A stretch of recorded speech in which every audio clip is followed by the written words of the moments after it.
In this lecture, we're going to see that C++ supports the feature of rethrowing exceptions. And that is, if you are in your catch handler and you don't want to handle that exception, you can rethrow it to be handled by englobing scopes, and that's something you can do. So here is a simple example building on what we had from the last lecture. Here we have a simple loop which is going to be looping from 0 all the way to full, and we have two nested try blocks.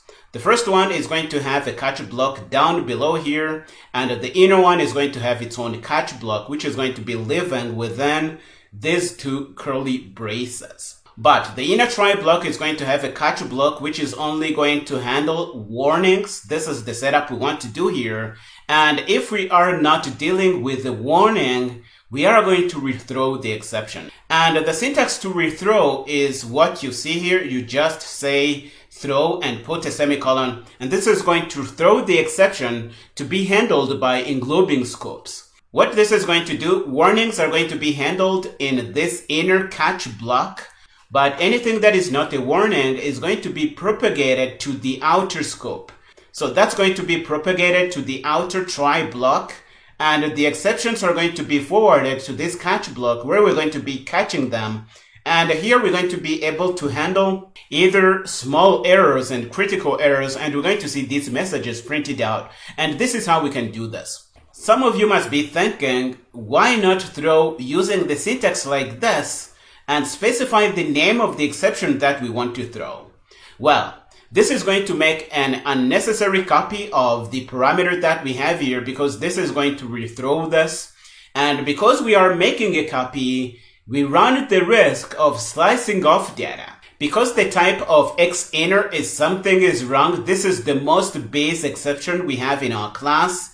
Any derived information could be sliced off, and it might be exactly the information we need that is sliced off, and all we are going to be left with is generic information from the base class, so you don't really want to do something like this. This is the syntax that is going to rethrow the exception as is, and it is going to be code as is in englobing catch blocks, and this is what we can achieve with this. Now that you know this, we're going to head over to Visual Studio Code and play with this a little more. Here we are in our working folder. The current project is RethrownExceptions. We are going to be reusing the code from the last lecture, so let's grab everything from there.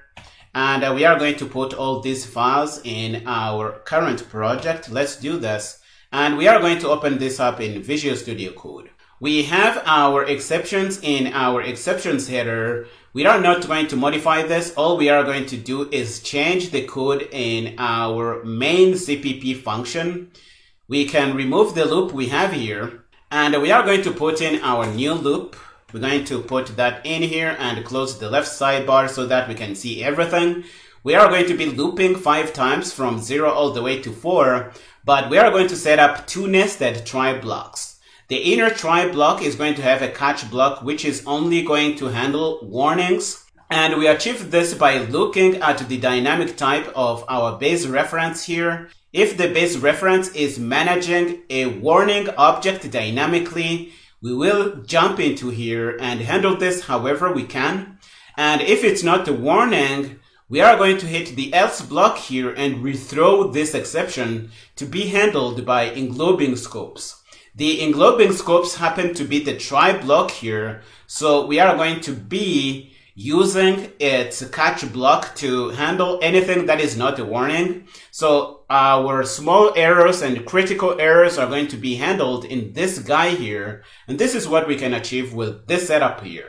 Notice the syntax we are using to rethrow this. This is really important. This is not going to do what you want because it may slice off information, and you don't really want that. So the syntax to rethrow is what we have here on line 34 in our code.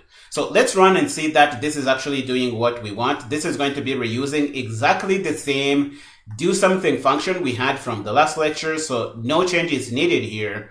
We're going to pass this through GCC. The build is going to be good. We can close this and bring up a PowerShell window and run this. Let's bring this up a little bit, and we're going to clear and run Rooster. You're going to see that this is really going to do what we want. Our critical errors, which are red, and our Small errors which are orange are going to be handled by the outer catch block because they are rethrown from the inner try block, but the warning is going to be handled internally because we are catching this using our type ID operator that we are using here. And this is how we can set up this. Again, the main message is that you can rethrow exceptions if it makes sense for whatever you are doing with C++, but you can't really use the syntax like this because sometimes it is not going to do what you want.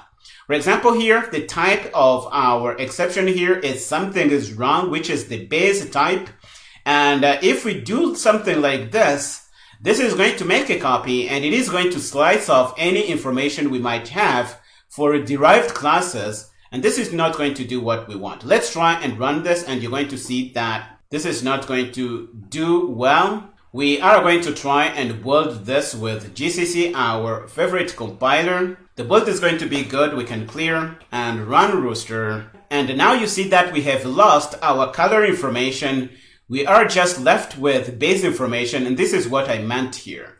Because we made a copy, we have lost all derived information and all warning or small error or critical error information was lost in this object because when we made a copy, we copied this as something is wrong and all derived information has been sliced off. So it is really recommended to throw using this syntax here, and it is going to make sure whatever object you have, even dynamic information, is going to be left in when this is caught by whoever can handle this exception in outer englobing scopes. Again, if we try to run this through our GCC compiler, the build is going to be good, and if we clear and run Rooster, we're going to see that our color information is there.